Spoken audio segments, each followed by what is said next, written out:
Yes, salut tout le monde, bienvenue au trio économique qui n'est pas trio. Et on vous avait habitué à un duo pendant mes vacances cet été.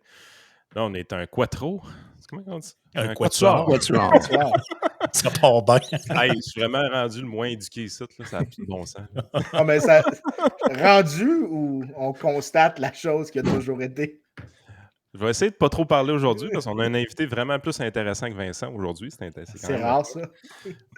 C'est Pierre Desrochers. Fait que Vincent, je vais te laisser driver la conversation un peu parce que c'est un grand ami de ton côté. Fait que... Les gens qui nous écoutent depuis le départ, avant que tu embarques, Vincent, ont déjà entendu son nom quelques fois parce qu'on avait parlé d'un de ses bouquins, d'un article aussi de mémoire. Bien, habituellement, quand on s'en va vers l'achat local, l'agriculture locale, tous ces trucs-là, Vincent finit toujours par nous dire il y a Pierre qui a écrit quelque chose là-dessus.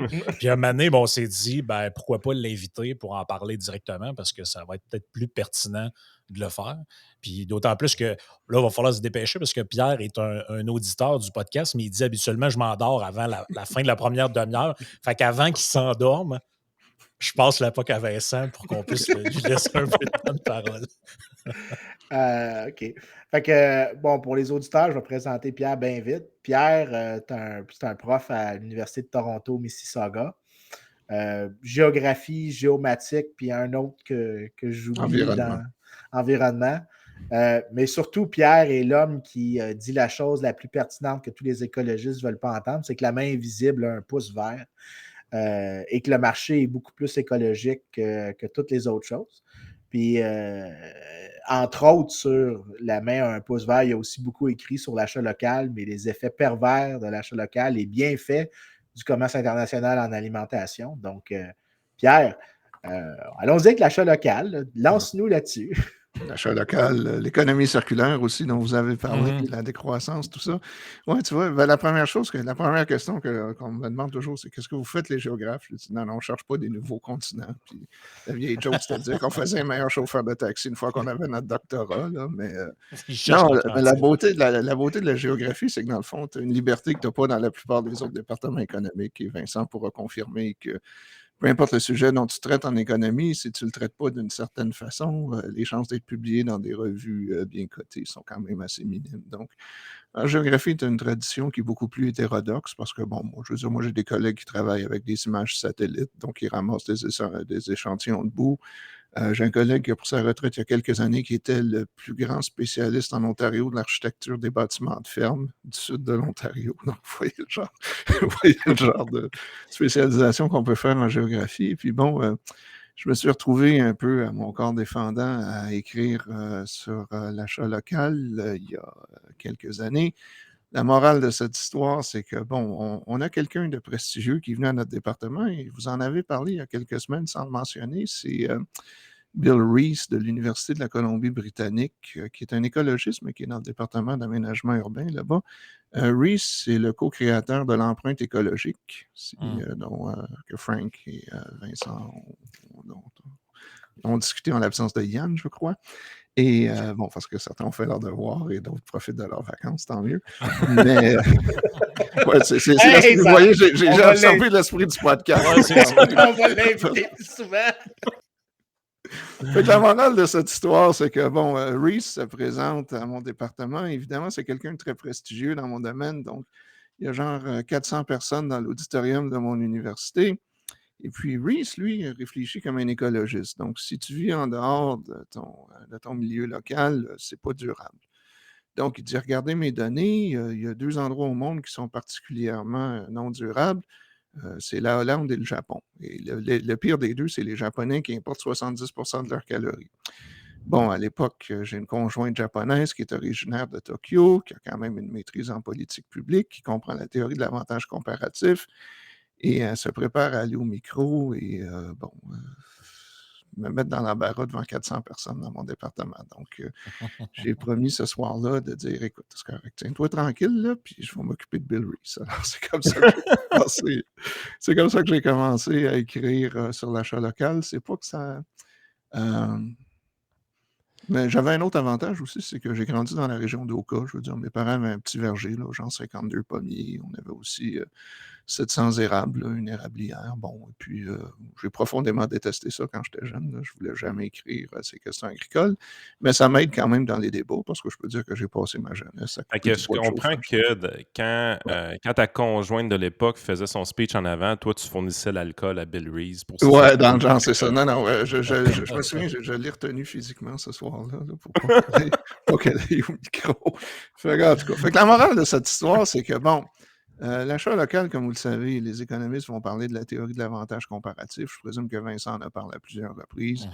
Une centaine de personnes qui se spécialisent dans ce qu'ils font mieux puis qui échangent les uns avec les autres vont avoir un niveau de vie qui va être beaucoup supérieur à 100 personnes qui essaient de tout faire par eux-mêmes. Mais la beauté d'être géographe, c'est que je pouvais creuser un peu plus sur l'histoire de ça. Donc, j'ai pas eu la chance d'écrire tout ce que je voulais sur le sujet, en partie parce que, bon, j'ai de la misère à avoir des étudiants, vous comprenez, que, bon, quelqu'un qui a ma perspective dans un département de géographie, à moins que vraiment j'ai un étudiant qui ne veuille pas faire de carrière universitaire, j'en ai pas eu des tonnes, mais ça fait genre 20 ans que je ramasse des histoires de politique d'achat local. Donc, si vous voulez de la documentation sur la politique d'achat local en Irlande en 1785, au Québec en 1921, ou ce que vous voulez, là, j'ai genre une centaine de cas que j'ai ramassés historiquement, mais bon, ce que j'essaye de faire à temps perdu, c'est d'avoir une espèce de synthèse de ce qui a motivé historiquement l'achat local. Bon, protectionnisme habituel et c'est malheureusement, c'est assez typique de ce qu'on a eu au Québec. Un des avantages que j'ai eu quand je suis devenu, je dis en anglais infamous là, sur la question de l'achat local, c'est que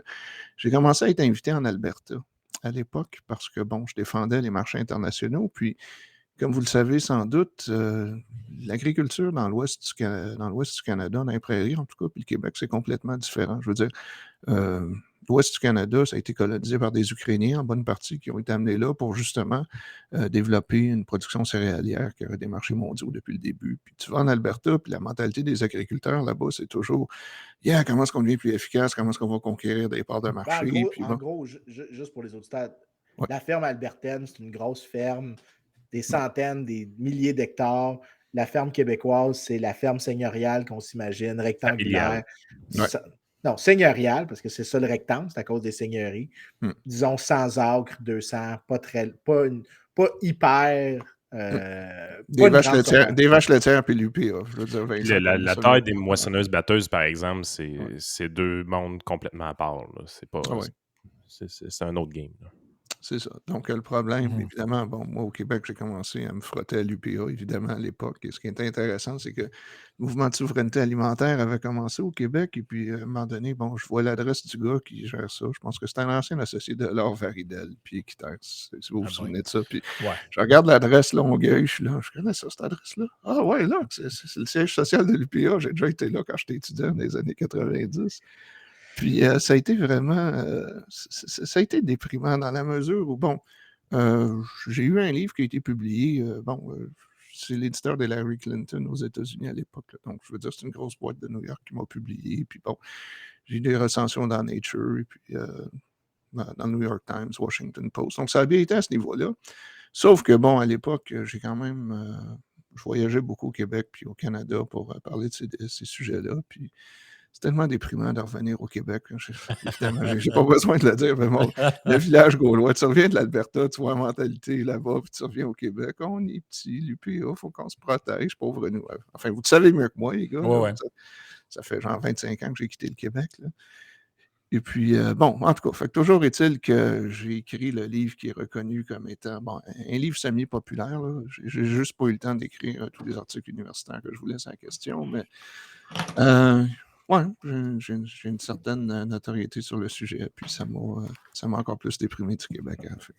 Et il y a une première question qui me vient là, pendant que je t'écoute parler, Pierre, puis tu sais, l'autonomie alimentaire, l'achat local, ça fait partie, dans ma perception à moi, ça fait partie des quelques rares sujets comme la mondialisation, comme un peu l'immigration, où tu vas trouver des gens, puis là, on prend les raccourcis là, pour que les auditeurs comprennent, là, à la fois de gauche et de droite, qui vont converger sur ces thèmes-là.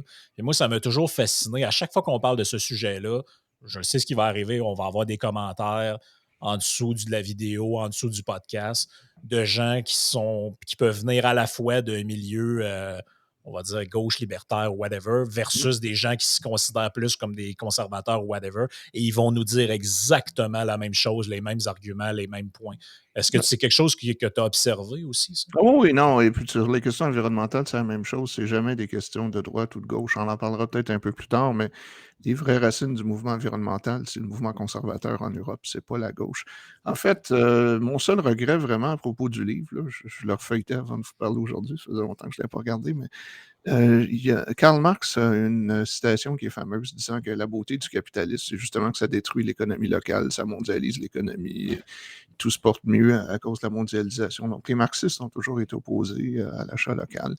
Et je ne sais pas pourquoi. Je pense qu'à un moment donné, mon éditeur à New York trouvait que le livre était déjà trop long. Fait que j'ai dû couper une couple de trucs. Et puis bon, j'aurais dû garder. En tout cas, Marx a une citation assez fameuse là-dessus. Puis les marxistes ont toujours été en faveur de ça, sauf. Enfin, je ne sais pas, écoutez, Vincent sait que j'ai tendance à trop aimer l'histoire des idées. Lui, je sais qu'il n'aime pas l'histoire des idées, puis lui, ce qu'il aime, c'est vraiment l'histoire des chiffres. Moi, je suis un peu de l'autre côté du cerveau là-dessus. Là. Mais ce qui est intéressant, si vous regardez l'histoire de l'Union soviétique, c'est que ça a été un débat au début. Bon, quand les communistes ont pris le contrôle de la Russie, les marxistes traditionnels voulaient justement avoir, continuer les échanges avec l'extérieur, mais la mouvance de Staline et puis Bakounine et puis d'autres à l'époque ont décidé de faire du socialisme dans un pays. Et puis bon, ils ont fait ça jusqu'au milieu des années 70 où vous connaissez peut-être la vieille blague, le climat est mauvais dans les économies communistes. En tout cas, toujours est-il qu'après plusieurs mauvaises récoltes, au début des années 70, l'Union soviétique n'a pas le choix d'importer du blé des États-Unis. Et puis, soudainement, on redécouvre la théorie de l'avantage comparatif. Et puis, j'ai des citations du comité central du parti en 1975 ou 1976 disant « Le Parti communiste a toujours été en faveur des échanges internationaux, puis l'avantage comparatif, et puis blablabla. » C'est vrai, ça, que tu avais une guerre entre les deux. Là. Par exemple, tu avais le slogan des marxistes à l'époque, c'était « Prolétaires de tous les pays, unissez-vous ». Ça, c'était le message, entre guillemets, mondialisé, parce que le communisme devait se répandre sur la grandeur de la Terre. Mais dans le concret, tu avais, comme par exemple, on en avait déjà parlé, moi puis Vincent, dans un podcast précédent, tu avais le chef du Parti communiste français, Georges Marchais, qui tenait des propos sur l'immigration qui sont grosso modo les mêmes qu'aujourd'hui que tiennent Marine Le Pen ou whatever. En fait, c'est exactement la même chose. Puis tu avais ces deux factions-là qui se chicanaient entre eux. Tu avais l'international socialiste, si on veut, sans faire de jeu de mots, et tu avais le communiste nationaliste, si on veut, là, qui c'est à l'intérieur du pays, presque en mode autarcie en réalité, là, parce qu'en URSS, c'était ça, ils faisaient tout eux-mêmes, ils copiaient des produits américains, ils faisaient on a vu la Chine aussi un peu là, sur ce modèle-là. Bon, enfin, si je veux, je vais te reprendre avec des choses que j'ai apprises de ma conjointe polonaise aujourd'hui. En fait, les Russes importaient beaucoup de nourriture de Pologne parce que, bon, si vos auditeurs ne le savent pas, il y a eu un leader communiste polonais des années 50 qui était quand même assez réformiste et qui a réussi à faire avaler au comité central dans l'Union soviétique l'idée de privatiser les fermes en Pologne. Les Polonais produisaient beaucoup de nourriture parce que, bon, incitatif, c'est ta ferme, tu es récompensé quand tu travailles. Puis les Soviétiques, enfin les Russes ont toléré ça dans la mesure où il y aurait manqué de bouffe avant si ça n'avait pas été de la Pologne. Donc, les Russes, oui, étaient en faveur de l'autarcie, mais du bloc de l'Est. Enfin, c'est ça, ouais. C'est ça. On s'entend là, que c'était pas juste l'Union soviétique, c'était la Hongrie, c'était la Pologne, c'était d'autres choses. Non, puis ce qui est intéressant, un truc que j'ai pas eu le temps d'écrire, c'est que si vous regardez la rhétorique aujourd'hui du mouvement de la souveraineté alimentaire et puis l'achat local, la rhétorique qui est la plus proche de ça, c'est les mouvements fascistes dans les années 30. C'est vraiment... Parce qu'entre autres, les souverainistes alimentaires aujourd'hui vous disent enfin, pour les gens qui ne connaissent pas les détails de ces débats-là, c'est évidemment, c'est juste des gimmicks protectionnistes, là, mais si on veut quand même s'en tenir au niveau des idées, la différence entre la souveraineté alimentaire et le protectionnisme agricole traditionnel, c'est que quand tu es un souverainiste alimentaire, tu t'opposes à faire du dumping dans un pays étranger. Donc, si tu es un protectionniste traditionnel au Québec, tu veux toutes les subventions que tu peux avoir. Puis si tu peux exporter en plus, ben, tant mieux. Tandis que si tu es un souverainiste alimentaire cohérent, tu as toutes les protections puis les subventions, mais en théorie, tu ne fais pas de dumping ou tu n'exportes pas dans les pays étrangers. Et une de leurs raisons pour justifier ça, c'est que les gens, notamment en Amérique centrale, sont habitués à leur variété de maïs du terroir, et puis il n'est pas question qu'ils mangent du Yellow Corn Number 2 qui viennent de l'Iowa. Donc, il faut protéger une nourriture qui est culturellement appropriée pour les populations locales. Bon, j'ai cherché beaucoup historiquement, essayer de trouver des antécédents à quel autre mouvement dans le passé a parlé de nourriture appropriée à une certaine peuplade. Bon, c'est la loi de Godwin, comme toujours. La rhétorique la plus près de ça est l'Allemagne nazie dans les années 30, avant qu'ils se mettent à envahir la France puis d'autres pays, là. Mais l'idée étant que la race aryenne s'est développée en symbiose avec son environnement, puis le blé ne pousse pas vraiment en Allemagne. Fait qu'eux sont habitués de manger du seigle, de l'avoine, du pain noir et puis tout ça. Le pain blanc, c'est pour des effets. C'est quoi le effet? Ça serait quoi la traduction? Effet. Des effets comme les Français. Donc, la race aryenne doit manger du pain noir, et puis les races plus molles comme les Français, ben ça mange du pain blanc, là, en tout cas. Donc, c'est vraiment la rhétorique la plus près de la mouvance de la souveraineté alimentaire aujourd'hui. Je n'ai pas eu le temps d'écrire mon papier, j'ai toute ma documentation depuis des années. Je ne sais pas où je vais publier ça. Mais écoute, Pierre, moi, quand tu parles de ça, ça me fait penser que quand je pensais la première fois que tu me parlais de souveraineté alimentaire, je pensais à après 2000, l'espèce de nationalisme agraire ou le conservatisme idyllique du passé. Puis de nos jours, c'est plus exactement ces groupes-là qui en parlent. Tu as aussi l'espèce de gauche écologiste qui en parle aussi. Mais puis là, pour les auditeurs, ça vaudrait la peine. Puis je veux juste savoir si tu trouves que ça fait du sens, ça, que le dénominateur commun de ces groupes-là, les conservateurs qui ont une sorte d'idylle du passé, les nationalistes agraires et la gauche écologiste, c'est l'idée que tout effet de l'activité humaine sur la nature doit être mauvais. On n'a pas le droit de toucher la nature. Avant que nous, on arrive, c'était propre. Nous, on a tout sali. Notre effet est naturellement nocif et que ce n'est pas à nous de se minimiser. C'est à nous de se minimiser sur la nature. C'est le pas bon à sauvage. Oui, mais c'est aussi à nous de. D'apprendre à vivre avec moins, de vivre en harmonie avec la balance écologique. Mais c'est pas à nous de transformer la nature d'une manière qu'on améliore le bien-être humain. Le bien-être humain vient toujours. Même le fondement de la modernité, là, quand tu y penses. Ouais. L'homme comme maître et possesseur de la nature, c'est le fondement de la modernité. La modernité, puis c'est ça, puis je travaille. Le problème d'être géographie, puis quand tu es moi en particulier, c'est que tu t'épivardes dans trop de choses, mais j'ai un gros papier justement sur l'histoire des idées, là, sur la mastery of nature, puis montrer que historiquement, c'était évidemment le courant dominant en Occident, que ce soit les mouvements monastiques, l'Église catholique voulait complètement transformer la nature, les premiers communistes aussi, c'était que ce soit des socialistes à petite échelle ou des communistes internationaux, comme tu le disais, eux autres aussi, c'était transformer la nature. La première réaction que tu as contre cette pensée-là, vraiment, c'est l'aristocratie européenne au 19e siècle, les mouvements conservateurs. C'est peut-être cheap, là, mais disons l'équivalent des bocs-côtés de l'époque, les gens de conservateurs qui ne peuvent pas parler du marché sans mettre des guillemets, puis la voix de l'inconscient collectif, la tribu et tout, là. Donc, c'est vraiment de là, en fait, que part le mouvement écologiste. Mais ce qui est intéressant, c'est que tu as aussi, à partir dans la gauche, tu as une certaine mouvance qui émerge au début du 19e siècle, qui est plus une gauche des classes moyennes. Pas vraiment les classes ouvrières, prolétaires de tous les pays, unissez-vous, mais c'est plus une gauche cléricale, là, les fonctionnaires de l'État, les universitaires et puis tout. Et ils commencent déjà à réagir contre le charbon, contre l'industrialisation au milieu du 19e siècle. Et puis, il y a George Orwell, que vous connaissez sans doute pour 1984, a aussi écrit une série d'essais qui sont connus comme The Road to Wigan Pier, en fait, qui était un peu une description de la gauche bobo des années 1930.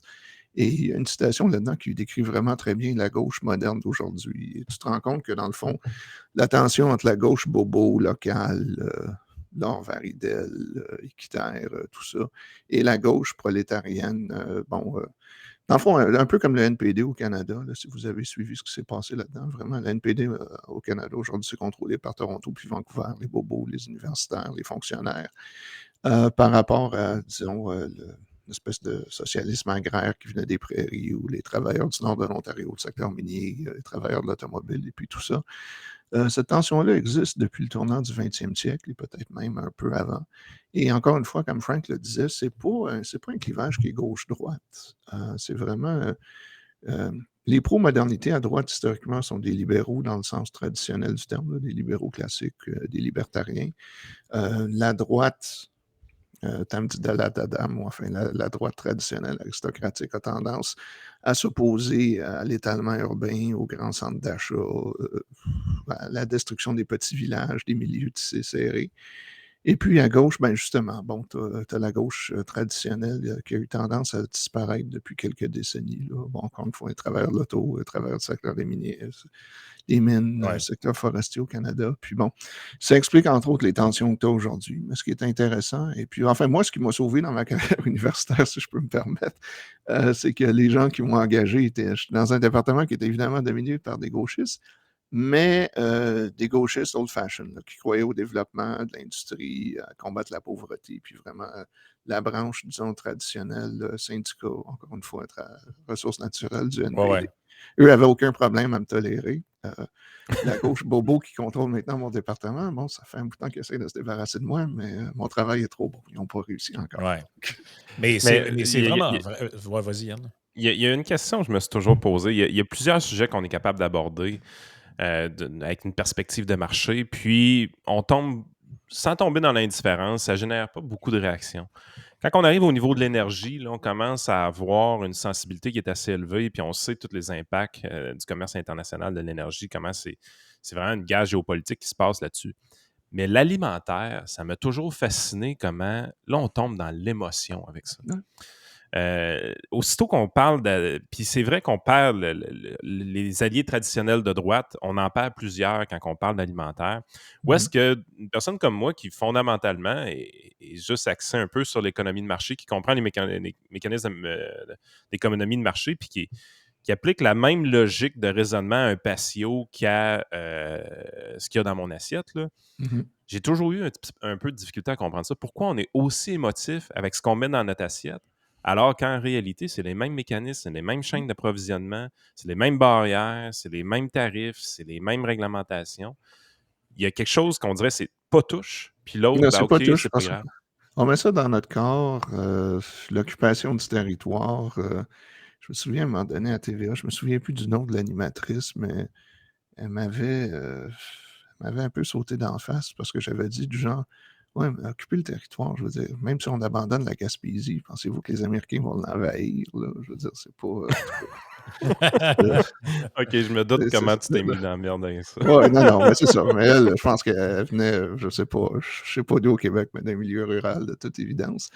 Mais en même temps, en Ontario, on avait une animatrice ici à TV Ontario. Son père était un producteur de tomates près de Windsor, là, et puis elle comprenait complètement la logique du marché. Je veux dire, son père fournissait des tomates à Heinz, puis à Leamington, puis elle comprenait l'idée d'exporter, puis tout.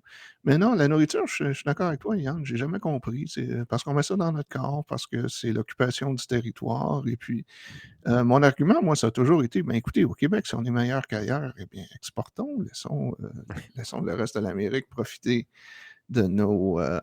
de ce qu'on fait de bien. Je veux dire, j'ai passé quelques mois à un moment donné à l'Université d'Oak, en Caroline du Nord. Bon, je vois dans un gros supermarché à côté, qu'est-ce que je vois? Bon, il y avait des bières du Nibrou, des fromages d'Oka, des pâtés de viande de Blainville. Je veux dire, ça se trouvait en Caroline du Nord. Je veux dire, pourquoi se limiter au Québec? Moi, c'est toujours de dire, écoutez, on est bon au Québec. Je veux dire, on a-tu besoin de tout produire? Si tu achètes des chocolats belges, ils font-tu pousser leur cacao en Wallonie ou... les Suisses, as-tu besoin vraiment de produire? Non, mais Pierre, tu le sais que le cacao suisse est très connu internationalement. Il y a des champs de coco, là, à flanc de montagne. À flanc de montagne, c'est comme ça qu'ils élèvent ça. Vincent, fais pas de blague avec ce genre de truc-là, parce que ça pourrait nous coûter une conférence de presse avec un certain ministre, puis ils vont nous annoncer le cacao de la Côte-Nord. Pierre Fitz qui donne. Ouais, c'est ça. Mais c'est vrai que c'est un sujet qui est carrément tabou parce que, sans rentrer dans le détail, les auditeurs vont se rappeler de cet épisode-là. Là.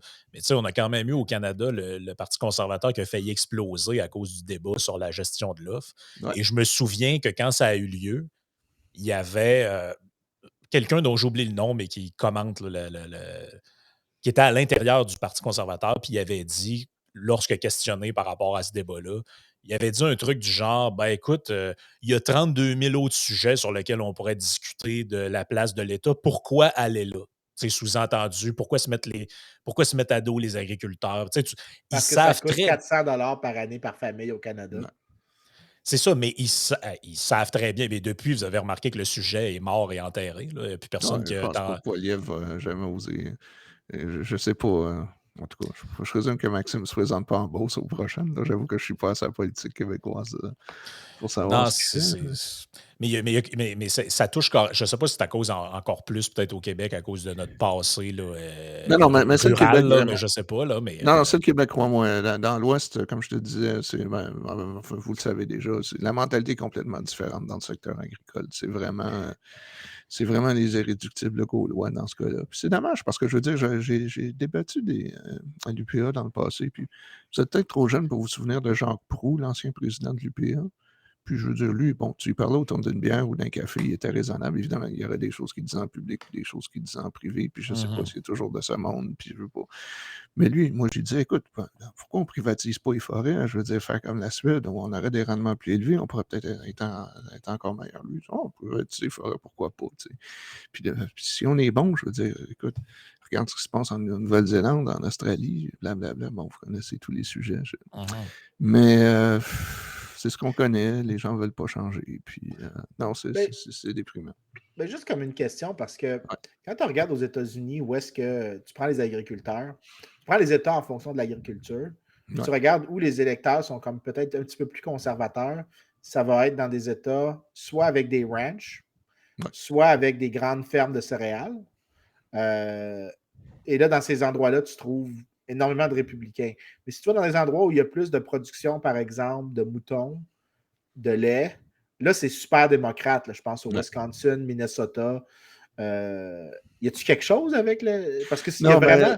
Parce que même au Canada, tu le vois là, dans les attitudes des agriculteurs. Les agriculteurs en Alberta sont beaucoup plus conservateurs que l'agriculteur au Québec. Oui. Mais encore une fois, c'est parce que si tu regardes qui ont importé, entre guillemets, je veux dire, les Ukrainiens, qui sont arrivés là, écoute, 3-4 générations, ils savaient ce qui se passait en Russie. Je veux dire, OK, fait que tu penses que c'est l'héritage culturel? C'est en partie l'héritage culturel, mais en même temps, l'Ouest canadien a été développé pour être une région d'exportation. Je veux dire, c'était clair depuis le début que tu ne pourrais jamais avoir des densités de population que tu as ailleurs et qu'ils importaient des producteurs de blé, puis bon, éventuellement, de bétail et puis tout ça, mais je pense que la culture dans l'Ouest, ça a été depuis le début de la culture d'exportation. C'était clair que ça ne serait jamais des... C'était une approche mercantile plus que d'autres choses, la peuplade de l'Ouest, dans le fond. Oui, alors qu'au Québec, l'agriculture, c'était au début, on faisait ça parce qu'il fallait subsister. Exactement. Puis d'ailleurs, c'est pour ça aussi que des mouvements comme la souveraineté alimentaire ont toujours des problèmes dans un contexte comme l'Ouest canadien, parce que eux, toute leur rhétorique, c'est le mouvement paysan. Tu sais, bon, des petits paysans, des petits fermiers, que ce soit en Afrique ou en Asie ou en Amérique latine. Comme tu disais, tu vas dans l'Ouest ou tu vas dans l'Ouest américain, au Texas ou ailleurs, puis bon, ou en Australie, je veux dire, tu as des ranchs qui sont de la taille de la Belgique, là, j'exagère à peine, là, mais bon. Au moins du Luxembourg. Ouais, OK, bon, mettons du Liechtenstein, du Luxembourg, bon, etc. Tu sais, je veux dire, c'est pour ça que le mouvement de souveraineté alimentaire a toujours de la misère à s'implanter dans certaines parties du Canada, parce que justement, encore une fois, l'héritage dans l'Ouest est très différent. Mais pour en revenir aux États-Unis, je pense qu'il y a aussi, comme tu sais, le Wisconsin, le Minnesota, c'est des Norvégiens, c'est des Suédois. Quoique l'Iowa aussi, mais l'Iowa, je veux dire, c'est conservateur. C'est un État qui est devenu plus conservateur, je pense.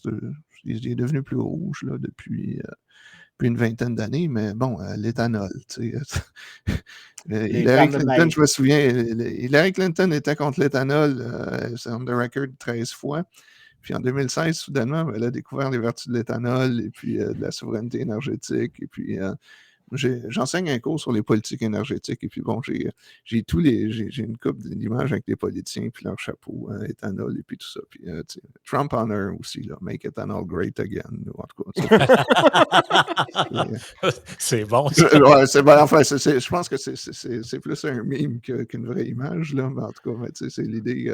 Trump aussi s'est converti à l'éthanol quand il est allé en Iowa. Donc, non, mais c'est que en même temps, au secteur agricole aux États-Unis, puis Vincent, c'est sans doute mieux que moi, il y a des domaines qui sont réglementés, contingentés comme au Québec, et puis il y en a d'autres qui sont beaucoup plus ouverts à la compétition. Donc, mais je pense que l'héritage culturel du Midwest vient en bonne partie du fait qu'ils sont aussi scandinaves.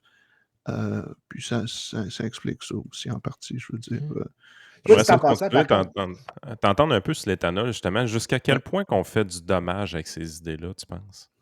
Ah non, c'est sûr qu'il n'y a aucune. J'ai jamais vu une étude sérieuse sur l'éthanol qui n'était pas financée par le Conseil de production de l'éthanol ou quelque chose. En fait, l'idée, je relisais le livre de Frank il n'y a pas si longtemps sur la décroissance. Je me disais, si tu avais pu être mon étudiant dans un monde que vous devriez tous acheter, soit dit en passant. Oh, oui, c'est ça. Tant qu'à faire de la plug. Mais il y a un sujet sur lequel, justement, qui est lié à la décroissance et qui mérite d'être ressuscité, c'est la théorie que ce que les écolos ne comprennent pas, c'est que la raison pour laquelle on peut être beaucoup plus nombreux, beaucoup plus riches et avoir une planète beaucoup plus verte, c'est qu'on a remplacé des ressources produites à la surface de la planète par des ressources qui viennent du sous-sol. Donc, le charbon, le pétrole et tout ça, ça a remplacé la laine, le bois, l'huile de baleine et puis tout. OK, ouais, je comprends l'idée. Oui. Et puis, le premier économiste qui vraiment met ça de l'avant, et puis Vincent, si Vincent ne sait pas c'est qui, il va être un peu déçu que je mentionne le nom, mais c'est Werner Sombart, qui est un économiste allemand qui est bien connu et qui, à la fin de sa vie, pour justifier sa carrière dans les années 30 en Allemagne, a fait des compromissions qui, le rendent plutôt indigeste. Pas qu'il était très bon auparavant, là, c'était économiste allemand typique de gauche, là, la Reich et tout, mais bon, dans les années 30, vraiment, c'est pas. Mais lui, justement, il développe sa théorie sur les limitations de l'organique et puis qui explique que, justement, la seule raison pour laquelle tu as eu la croissance que tu as eue au 19e siècle, c'est que le charbon a remplacé un paquet de ressources qui étaient produites sur la surface de la planète. Et ça a été repris ensuite par certains autres auteurs que j'ai retrouvés. Mais il n'y a personne qui a vraiment écrit l'histoire de cette idée-là. Je pense que j'ai trouvé les principaux acteurs, mais il y en a sans doute plusieurs autres. Et puis, je pense qu'il y aurait une thèse là-dessus qui pourrait être intéressante si quelqu'un s'intéresse à l'histoire des idées. Sauf que c'est le genre de thèse où tu n'auras jamais de job dans le monde universitaire et puis tout. Bon, enfin, je ne veux pas entrer dans les détails, mais justement, c'est que l'éthanol fait partie de ça. La beauté de l'éthanol, enfin, l'horreur de l'éthanol, c'est que justement, tu mets de la bouffe ou tu utilises des denrées agricoles pour nourrir ta voiture. Alors que dans les faits, la beauté du développement économique et des combustibles fossiles au 19e siècle, c'est que justement, tu fais exactement le contraire. Et le problème des écolos, c'est qu'ils ne comprennent pas que, bon, comme le disait Sombart et comme l'ont dit plusieurs autres, c'était déjà évident au 19e siècle, tu ne peux pas avoir l'ampleur du développement économique que tu connais à l'époque si tu te limites aux ressources qui poussent sur la surface de la Terre. Je veux dire, déjà à l'époque, dans les années 1870, la quantité de charbon qui brûle en Grande-Bretagne dans leurs usines, c'est l'équivalent de 2 fois la superficie boisée du Royaume-Uni. Pas le bois qu'ils ont, là, mais si vraiment toutes les îles britanniques étaient couvertes de forêt, à chaque année, ils brûlent 2 fois. Ils brûlent l'équivalent de 2 fois la forêt, si tu veux. Et par la suite, le pétrole arrive. Le problème avec les chevaux, évidemment, que tu avais auparavant, c'est que... Faut les nourrir. Il faut les nourrir. Puis ils consommaient à peu près le quart de la bouffe qu'ils produisaient. Puis tu avais besoin de convertir même des terres pas trop fertiles, comme au New Hampshire, en terre à foin, là, pour justement amener du foin à New York, puis à Boston, puis ailleurs. Donc, vous, dans votre région du Québec, quand vous conduisez à Boston... Oui. Tu me fascines là-dessus, là, sérieusement, parce que c'est le genre d'affaires qu'on pense pas. Tu sais, on voit le bout que le pétrole fait partie de nos vies, là. Puis je sais qu'il y avait des calèches dans le temps. Puis je sais qu'on vivait de subsistance un peu avec notre agriculture. Puis que oui, c'était beaucoup plus de l'achat local parce qu'on ne pouvait pas se déplacer comme avant. Mais le bout que tu arrives, tu dis nos sources énergétiques étaient produites à la surface du sol. Ce qui, quand tu le dis là, c'est une évidence, mais c'est le bout qu'on ne réfléchit pas. C'est que nos sources énergétiques étaient produites à la surface du sol. Finalement, on a creusé dans le sol pour aller les chercher, pour utiliser les terres de la surface à des fins plus utiles pour l'homme, la nourriture. Puis éventuellement, les laisser revenir en forêt, je veux dire. Je ne sais pas combien de fois, bon, vous habitez dans la région de Québec, je ne sais pas si vous avez déjà conduit à Boston, mais écoute, tu aurais pris la même route au début du 19e siècle. C'était des terres à foin ou c'était des terres pour des moutons, pour la production de laine. Tu avais peut-être, je vais citer de mémoire, puis j'aurais peut-être tort là-dessus, mais je pense que le New Hampshire, c'était 15% de forêt à peu près en 1850. Aujourd'hui, c'est genre 95%. Aïe, aïe. Pourquoi? Parce que c'est des terres qui n'étaient pas vraiment fertiles. Puis une fois que tu peux produire de la laine plus efficacement ailleurs ou que tu n'as plus besoin de produire du foin pour les chevaux à Boston et à New York, la forêt repousse. Fait qu'aujourd'hui, tu te promènes au New Hampshire, tu as l'impression que c'est toujours la nature sauvage. Mais si tu vas dans des sentiers de randonnée au New Hampshire, tu vois souvent des murs qui sont faits avec des pierres. Tu en as à grandeur de la Nouvelle-Angleterre. Et puis ça, c'est un signe parmi d'autres que justement la forêt a repoussé. Puis que bon, la Nouvelle-Angleterre, dans le fond, était la première région du monde à se désindustrialiser. Parce que, bon, justement, des meilleures terres ont été développées dans le Midwest. Puis encore une fois, le pétrole est venu, puis tu n'as plus besoin de chevaux. Ouais, pour ajouter là-dessus, il y a un truc que les gens n'apprécient pas. Moi, je travaille présentement un petit peu sur les fermes urbaines avec un de mes étudiants de doc. Le fait que le transport était super coûteux sur Terre. Parce que les gens oublient qu'à quel point c'était cheap de se transporter par bateau, mais pas par terre avant l'arrivée des combustibles fossiles. Tu devais avoir énormément de fermes dans les villes. Donc, tu avais, par exemple... Des maladies reliées à ça. C'est ça. Fait que, les gens oublient tous les aspects de tout ça. À Montréal, dans les années 50, 1850, tu avais à peu près 10% des estates, des plots qui sont concédés, qui avaient des fermes de plus que 10 arpents. C'est gros, là, 10 arpents. C'est comme si tu allais... C'est la grosseur du palais de justice là, que tu as passé en terre agricole à Montréal. C'est pour ça que quand on entend des trucs du genre avoir des poules à Montréal sur la terrasse de son appartement, c'est un progrès. Moi, ça me fait toujours rire. Plutôt l'impression que tu retournes dans le passé pas mal. Là. Mais à l'époque, les gens n'avaient pas de réfrigération en plus. Mais je ne sais pas si tu enseignes là-dessus, Vincent, mais moi, l'image que j'utilise toujours pour expliquer à quel point le transport terrestre était mauvais dans le passé, c'est qu'il y a une coupe de peinture de la retraite de la Grande Armée de Napoléon de la Russie. Et pourquoi j'utilise ça? Parce que tu vois justement que les canons sont pris dans la boue. Tout ce qui est lourd est à peu près impossible à bouger parce qu'aujourd'hui, on prend pour acquis que les routes sont asphaltées. Mais évidemment, l'asphalte est juste venu avec le raffinage du pétrole. Avant ça, les routes rurales étaient en boue. En terre, en terre, c'est ça. Donc, le printemps, puis l'automne. Puis il y a des raisons pour lesquelles au Québec, si tu regardes les peintures de Krigoff, où est-ce que les gens se déplacent rapidement, c'est en hiver. C'est un avantage qu'on avait au Québec, justement, c'est que c'était facile de se déplacer sur la terre en hiver parce que les terres sont gelées. C'est comme Ice Road Truckers aujourd'hui. Là. Tu peux aller en Alberta, dans les forêts. C'est paradoxalement un avantage que le Québec avait sur d'autres régions du monde où la terre ne gèle pas l'hiver. Mais non, justement, je pense que la statistique que j'utilise, c'est que envoyer une tonne de biens entre Manchester et Liverpool, qui est quoi? Vincent a vécu comme c'est quoi, 50-60 km peut-être? À une certaine époque. 75 à peu près, quelque chose comme ça. C'était aussi cher que de mettre ça sur un bateau et d'envoyer ça de Liverpool à New York. OK. Les gens ne réalisent pas aujourd'hui à quel point des routes boiteuses et puis pleines de trous. Quoi qu'à Montréal, je pourrais dire qu'ils savent c'est quoi. Les infrastructures tiers-mondiales. C'est pour ça que les chemins de fer ont été les chemins de fer ont complètement... Ça a été la première étape pour justement délocaliser la bouffe. À Paris, pour ajouter ce que Vincent disait...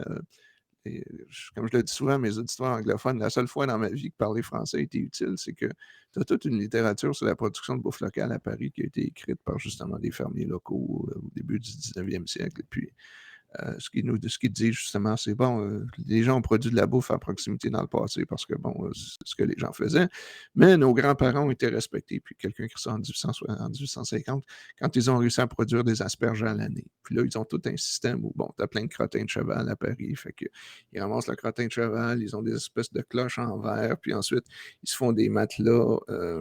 Des matelas en paille qui peinturent noir parce que ça attire plus la chaleur. Puis ils construisent des murs pour couper le vent puis créer une espèce de microclimat. Mais qu'est-ce qui arrive à la fin du 19e siècle? À un moment donné, tu as le train qui relie Paris à la Méditerranée en quelques heures. Fait qu'à un moment donné, si la nature te donne la chaleur gratuitement, que ce soit à Marseille, dans le nord de l'Italie ou en Espagne, à un moment donné... les terres à Paris sont trop valables pour ça. Ouais. Ce qu'on va souvent entendre de la gauche aussi par rapport à l'achat local, c'est qu'on n'a pas besoin de manger des bananes 12 mois par année. On n'a pas besoin de manger des fraises 12 mois par année. Oui, pourquoi on se crée ce... Non. Ça, toi, t'as juste besoin du steak and egg, le Rex, c'est correct. Fair enough. Non, mais juste la viande rouge. Mais ça, je veux dire, Vincent va le savoir mieux que moi, parce que bon, Vincent a une patience de moine. J'aurais jamais pu faire le genre de recherche qu'il fait d'aller fouiller, donner au vieux séminaire ou dans les prisons de Québec, là, pour voir la taille des prisonniers à une certaine époque. Et puis, les gens nous disent ça, t'as pas besoin de manger à l'année. Ouais, mais pourquoi est-ce qu'on est tellement plus grand et en meilleure santé que nos ancêtres? Tu sais, je veux dire, peut-être que ta conscience te rend coupable de manger la bouffe qui vient d'ailleurs, mais ton corps s'en fout. Ce qu'il veut, c'est des vitamines, des minéraux, des calories. Puis, c'est pour ça qu'on a besoin de gens comme Vincent qui nous prouvent à quel point, justement, les gens sont devenus plus grands en meilleure santé. C'est à cause de toi que j'ai fait ce travail-là. Parce que les gens ne comprennent pas que... Non, mais c'est parce que c'est toi qui m'avais exposé à l'importance de la nutrition et du commerce international dans la stabilité de la nutrition. Puis à un moment donné, dans un cours de maîtrise ou de doc, quelqu'un m'en soulignait que ce qui est important, ce n'est pas la quantité de calories que tu as par année, mais surtout en jeune enfant, parce qu'une grosse partie de ta taille va être déterminée des résultats en jeune enfant. C'est combien d'interruptions d'alimentation tu as, puis c'est quoi la durée de ces interruptions-là. L'inconsistance de ta diète est beaucoup plus importante que la qualité de celle-ci en termes de combien tu manges. Puis ça a un gros effet, puis tu le vois même dans des radiographies, quand tu regardes les bras de quelqu'un qui a eu des growth spurs, c'est-à-dire qu'il a été sous-alimenté pendant une période, puis après ça, il a réussi à manger. Tu vois qu'il y a des lignes, des striations dans les os qui dit que la personne a arrêté de grandir jusqu'à un point parce qu'elle était mal nourrie. Puis après ça, quand elle a recommencé à grandir, parce que l'alimentation a recommencé, là, tu vois une marque différente parce qu'il y a moins d'accumulation, il y a plus d'accumulation de calcium à ce point-là dans les os de la personne. Ça veut dire qu'elle a eu ça en jeune enfance. Puis que la grosse vertu d'une économie de marché, c'est que peut-être que tu peux perdre un peu sur des fois de la qualité. Donc, ils vont dire des affaires comme quand on est passé du nomade, on avait plein de choses qu'on mangeait, mais là, on a juste mangé des céréales, puis les céréales, c'était moins bon. Ouais, peut-être, mais les céréales étaient plus stables. Non, les céréales étaient plus stables. C'est de la foutaise. Les gens n'ont pas arrêté de manger d'autres choses dans leur environnement. Je veux dire, c'est... Enfin, moi, je pense que tu connais un peu la littérature, là. Je la connais un peu aussi. Là. Je veux dire, il y a des gens comme Jared Diamond qui ont poussé cette idée-là auprès du grand public. Puis la réalité est un peu plus complexe. Mais c'est juste vu qu'on mentionnait des nazis, puis j'aime bien de temps en temps mentionner des bonnes choses que nos ancêtres ont fait, comme Vincent le sait, mais comme les autres, comme les auditeurs ne le savent peut-être pas. Le meilleur groupe contrôle en Europe, justement, pour étudier l'effet de ce qui arrive en petite enfance à la population, c'est ce qui est arrivé en Hollande en 1944. Donc, les Alliés débarquent en France. La population se soulève en Hollande, commence à faire sauter des digues, mais finalement, les nazis réussissent à passer l'hiver là, puis décident, ma gang de maudits, vous allez. Bon. Fait que cet hiver-là, les gens meurent de faim en Hollande, ou mangent des bulles de tulipes et tout, puis c'est vraiment le groupe contrôle, c'est un des principaux groupes contrôle pour étudier justement cette théorie-là. Qu'est-ce qui se passe quand des gens qui seront bien nourris pour le reste de leur vie ont vraiment un événement comme ça dans leur enfance? Et puis bon, juste pour souligner que c'est quand même les Canadiens qui ont libéré la Hollande, je veux juste le mentionner parce que je suis dans un environnement où, en tout cas, je veux dire, our home on native land, là, comme vous le savez, c'est difficile des fois d'être dans le monde universitaire aujourd'hui. Voilà, je voulais juste dire des bonnes choses à propos de nos ancêtres. Voilà. C'est absolument fascinant, mais moi, une des choses qui me marque, c'est comment on peut recolorer des concepts avec un nouveau branding pour les rendre tout d'un coup plus acceptables. Tu sais, quand puis c'est pas question de rentrer dans la politique, là, mais quand on a eu le début de la présidence de Donald Trump, il y avait plein de gens qui nous disaient voyons, c'est un protectionniste, tout le monde le sait que le protectionnisme, c'est pas bon, les guerres économiques, c'est pas bon. Là, fair enough, on écoute ces arguments-là. Et dans ces gens-là, je retrouve des gens aujourd'hui qui me font la promotion de l'achat local, l'agriculture locale, tous ces trucs-là. Et parce que les amis, c'est littéralement la même chose. Tu peux pas me faire l'apologie du panier bleu et me dire que le protectionnisme, c'est mauvais. Non, exactement. On va juste mettre ça au clair 2 secondes. Là. Mais comment on peut... Est-ce que c'est juste l'attachement émotif à tout ce qui est agriculture ou quoi que ce soit, ou c'est... Je sais pas, mais on a 2 personnes ici qui sont sans doute coupables, vous, Yann et Vincent. Tu vois le DQ quand ils ont décidé de faire la promotion de l'achat local, c'est en quoi, 2007? Tout à Donc, fait. vous avez vécu l'expérience de l'interne, là, c'est ça? C'est pour aller chercher le vote des agriculteurs. Écoute, Pierre, j'avais oublié, puis j'étais content d'avoir oublié. Mais c'est tout le temps pensé en fonction des votes, parce que l'idée aussi, c'est... sais, à un moment donné, moi, c'est ce qui m'a tout le temps fait capoter dans la façon que les politiciens ont d'aborder les échanges internationaux. C'est qu'on nous parle des producteurs, puis protéger les producteurs d'ici, puis La balance commerciale, Yann. on parle jamais du consommateur. Oui. On parle jamais du consommateur. Et puis même au-delà du consommateur, ce que les gens ont tendance à oublier, c'est que les deux endroits dans la deuxième moitié du 20e siècle où la bouffe était à la fois, l'approvisionnement était le plus sécuritaire, puis la bouffe était le moins chère, c'était Hong Kong et Singapour, où ils produisaient à peu près rien, mais il y avait accès au marché mondial. Donc, si une année, je ne sais pas moi, la récolte de blé n'est pas terrible en Argentine, ben, ils iront en acheter au Canada, aux États-Unis, ailleurs. Je veux dire, l'idée, ce que les partisans de l'achat local oublient toujours pour la sécurité alimentaire, c'est que, veux pas, tu vas avoir des mauvaises années, tu peux avoir des sécheresses, tu peux avoir des maladies, puis bon, quand tu mets tous tes œufs dans un panier régional, ben, historiquement, c'est pour ça que tu as des famines.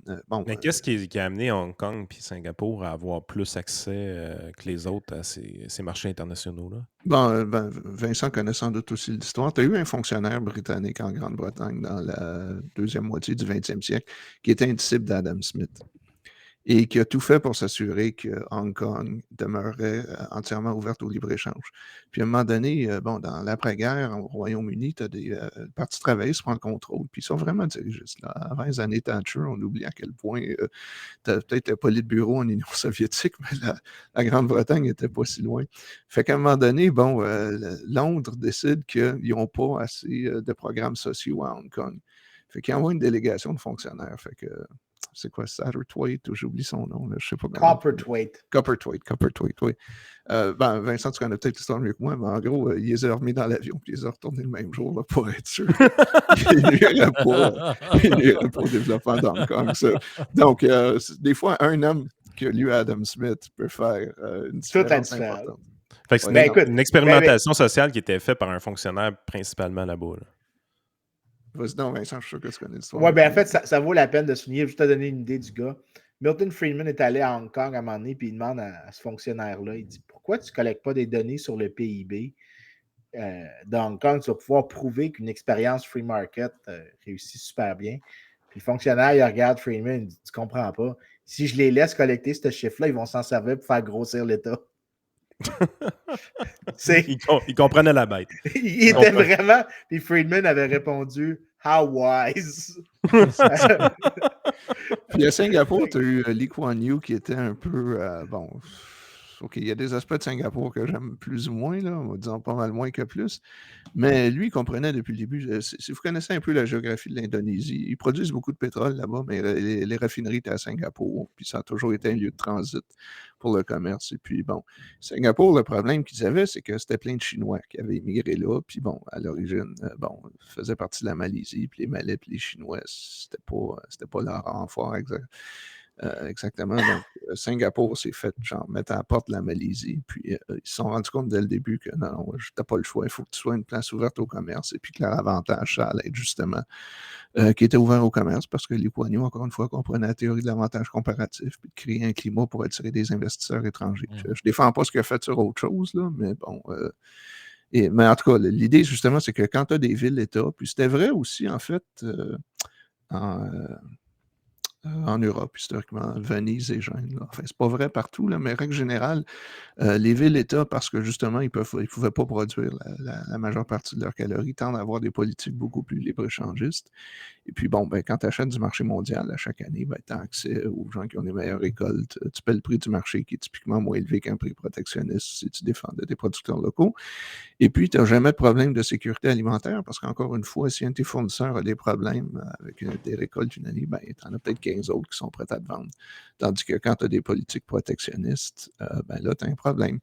Je pense que dans mon bouquin, si je peux le plugger, donc... je vais mettre la description dans le...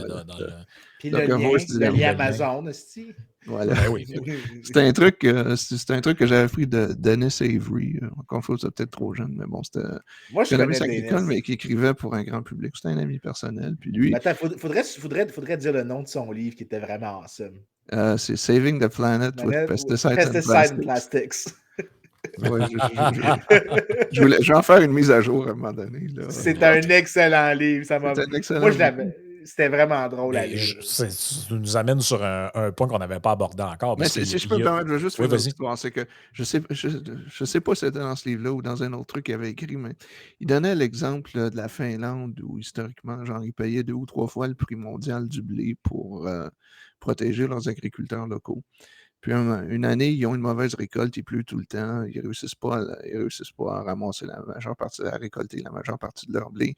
Ce qu'ils réussissent à ramasser est pourri dans les silos. Fait qu'à un moment donné, qu'est-ce qu'ils font? Ils vont sur le marché mondial, ils achètent tout le blé dont ils ont besoin pour un tiers du prix. C'est ça. Ils ont été plutôt discrets quand ils ont fait ça, mais c'est ce que tu as quand tu fais de l'achat local. Oui, puis juste pendant que Pierre parlait, j'ai cherché les données sur la taille des gens pour Hong Kong.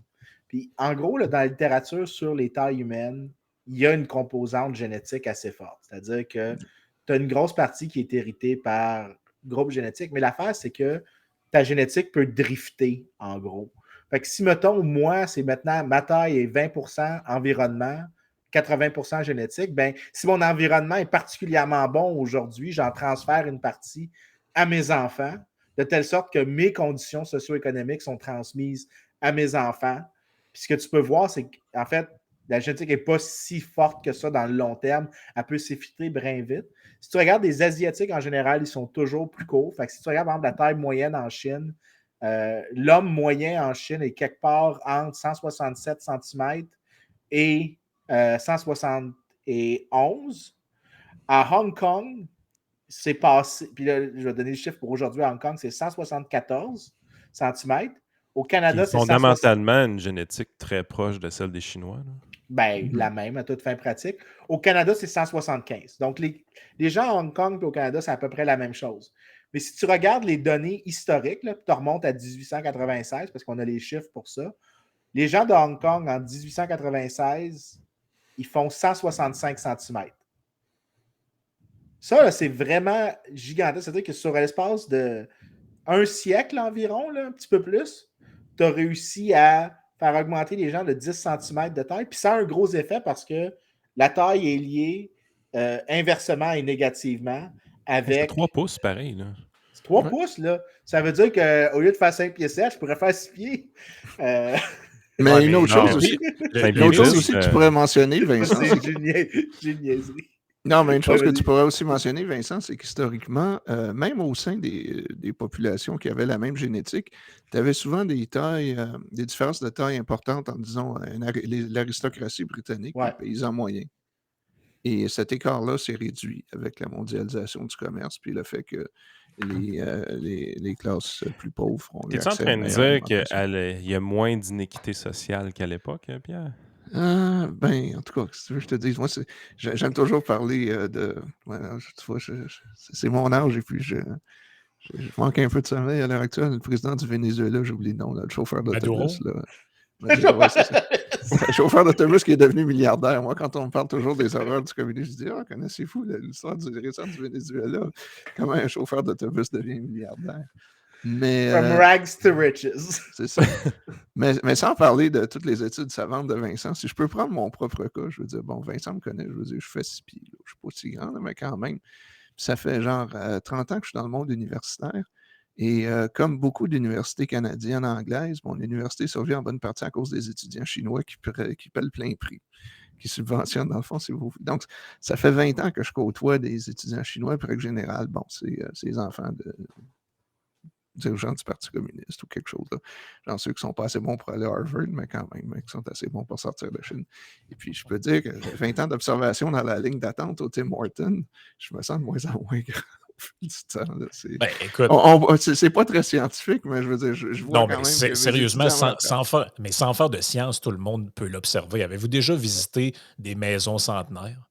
Oui, c'est petit. Vous avez juste besoin de regarder comment la hauteur des petits. Je capote rentrer là. Moi, j'étais à 6 pieds 3, là, puis une maison centenaire, c'est de la merde. Là. J'en ai visité plusieurs, moi, puis tu rentres dans la salle de bain et tu vois que l'endroit où le miroir a été installé à un moment donné quand ils se sont payés un miroir, là il a été monté. Mais si tu le mets à l'endroit d'origine où tu vois des fois même encore les traces, ta tête est en dehors du cadre du miroir. En tout cas, la mienne. Là. Ça veut dire l'exemple que j'aime utiliser parce que je me dis que ça va peut-être connecter davantage avec les étudiants, c'est le film 300. Les 300 Perses, c'est bon. Gerald Butler puis les autres Perses en moyenne font genre 6 pieds 3, justement. C'est la taille de Yann. Tu regardes la taille des armures du hoplite moyen de l'époque, 5 pieds 3. 5 pieds 3, 6 pieds 3, je leur dis, les Spartiates à l'époque mangeaient local. Gerald Butler puis les autres acteurs mangent international. Ça explique pas tout, mais bon, vous voyez quand même la différence. Mais tu sais, des fois, ça m'est arrivé d'avoir cette discussion-là avec des gens qui étaient très, très férus d'achat local et d'économie circulaire et tout. Là.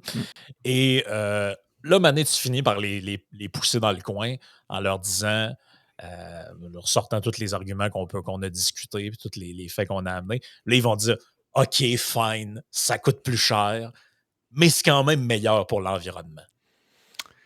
Et encore une fois, bon, comme vous et vos auditeurs le savez, qu'est-ce que le commerce, la compétition nous oblige à faire? À être plus efficace avec nos ressources. Une des choses qui est les plus remarquables, si vous regardez les statistiques agricoles, c'est que oui, on produit beaucoup plus de nourriture sur le même lopin de terre qu'il y a un siècle. Bon, si tu regardes les rendements du maïs, par exemple, parce que je pense que c'est les plus forts, mais Vincent connaît ça aussi mieux que moi, là, on produit quelque chose comme 6 fois plus de maïs sur le même lopin de terre aujourd'hui en Ontario ou au Québec que, disons, en 1915, là, avant qu'il y ait une révolution quand même importante. impressionnant, là, Pierre. Là. Mais c'est impressionnant, mais ce qui est encore plus impressionnant, c'est que depuis quelques années, on produit davantage en utilisant moins d'intrants. Donc, on pouvait dire à une certaine époque, ouais, tu produis plus parce que, bon, tu as plus d'engrais, tu as plus de pesticides et puis tout. On utilise moins d'eau, moins d'engrais, moins de pesticides, puis les rendements continuent d'augmenter. Wow. Fait qu'à un moment donné... on fait quelque chose de bien avec la technologie. Oui, ben c'est ça. Puis, sauf que le problème, justement, c'est que, bon... je ne sais pas jusqu'à quel point vous voulez aller là-dessus, mais souvent, les semences ne sont pas produites dans les mêmes régions géographiques que les régions de production. Les engrais vont venir de beaucoup plus loin. Les pesticides peuvent venir d'une raffinerie au Texas, être expédiés en Ontario. Puis bon, tout ça fait partie d'un tout. Parce qu'un autre problème des gens avec l'achat local, c'est que tout ce qui les intéresse, c'est le produit final. Ils ne regardent jamais les intrants. Je veux dire, vous produisez combien de tracteurs au Québec? Vous produisez combien de pétrole? Le plastique que vous mettez dans les champs, les semences que vous faites venir. C'est une autre image que j'utilise dans mon cours sur l'agriculture, c'est Starbucks. Je ne sais pas si vous connaissez Starbucks, mais c'était un taureau, c'était un taureau Holstein québécois qui a généré des millions de petites vaches Holstein à travers le monde parce que c'est Patrick Huard, c'est ça. Il était n'importe quoi dans les années 80, là, je ne veux pas dire de niaiserie, ça fait un petit moment que j'ai enseigné ce cours-là. Mais tu vois, il y a il y a un taureau québécois qui a contribué à l'amélioration de la race Holstein à travers le monde. Je veux dire, c'est tout. Tout ça fait partie d'un tout. Donc, si on se limitait à la génétique des animaux québécois, si on se limitait à tout le pétrole que les Québécois sont prêts à produire et tout le gaz naturel que les Québécois sont prêts à produire, il n'y a pas eu un problème d'approvisionnement de propane il y a quelques années dans les serres au Québec, justement. C'est 2 ans. Du propane sale de l'Alberta, là, mais bon, juste avant la crise économique. Juste avant la pandémie. C'était à cause des blocages de chemin de fer qu'il y avait eu par certaines, en tout cas des membres de la communauté autochtone. Puis là, tout d'un coup, le propane sale, on s'est aperçu qu'il y avait du bétail qui mourait dans des fermes parce que les fermes étaient chauffées au propane. Et là, ça a été l'occasion pour certains de dire c'est la preuve qu'on devrait les chauffer à l'électricité. C'est plus propre. Là, t'es comme OK, bon, parfait. Moi, ce que j'aime avec ces gens-là, c'est qu'ils ont toujours raison. Là, peu importe j'ai grandi dans une ville, puis je sais que c'était stupide, ça. C'était comme OK, le truc à bétail chauffé à l'électricité. Mais moi, ce qui me fascine un peu tout le temps avec ces affaires-là, c'est que je ne sais pas si vous avez remarqué à quel point on peut passer d'une mode à l'autre dans le discours avec un glissement, puis c'est comme si ce qu'on avait dit avant n'existait plus. Moi, je me souviens, il n'y a pas si longtemps que ça, on n'était pas dans le thème de l'achat local, on était dans l'achat équitable. Ça, l'achat équitable, c'était quoi? C'était j'achète du café qui vient du Kenya, mais la personne qui l'a acheté, elle a été bien payée, elle n'a pas été exploitée. Donc ça, c'était pas du tout de l'achat local. Là. C'était oui, t'achètes le truc qui vient... C'est de la foutaise, d'ailleurs. Je peux vous conter une histoire là-dessus. Bon, j'ai un cours où je démolis l'argument du café équitable parce que dans les faits... On ne s'est pas parlé en passant. Non. C'est qui les gens les plus pauvres dans ces économies-là? C'est les travailleurs agricoles, ceux qui n'ont même pas les moyens d'avoir une terre pour produire du café. Et tu te rends compte, et puis je vais sauter beaucoup d'étapes, qui c'est qui les paye mieux, ces pauvres travailleurs-là? Ben, c'est les grands producteurs qui exportent, qui produisent du café de qualité. Donc, tu veux aider les travailleurs pauvres, il faut que tu grossisses tes fermes, il faut que tu deviennes plus efficace. Puis à ce moment-là, ben, les travailleurs agricoles qui sont au bas de l'échelle sociale, en fait, ont des meilleurs salaires que si tu fais du café équitable. Puis il y a plein d'autres raisons pour être le café équitable, là, mais bon, c'est juste un point que je veux souligner. Mais tu vois, moi, ce qui est arrivé dans mon cas, c'est que, bon, vu que j'ai commencé à me faire un nom sur l'achat local en 2008, tu sais, des fois, dans le monde universitaire, tu es obligé de participer à certains comités. Fait qu'à un moment donné, on me dit « Hey, Pierre, veux-tu être sur le comité de la bouffe pour le campus? » Pas vraiment, mais s'il le faut, il faut que je mette une ligne sur mon CV. Fait que j'ai été sur le comité pendant genre 5-6 ans. Puis à un moment donné, la responsable me croise dans le couloir. À un moment donné, elle dit « Hey Pierre, ça fait des années que tu travailles fort pour nous. On te remercie de tes travaux. C'est peut-être temps que tu passes à autre chose. » Parce que bon, j'ai dit « Bon, c'est correct. Vincent va te le dire si on veut me retirer des comités anytime. » Ah ouais, 3 semaines après, l'achat équitable, l'achat local, tout ça passe. Il a tout fait ça dans mon dos pour être sûr qu'il discutait de ça.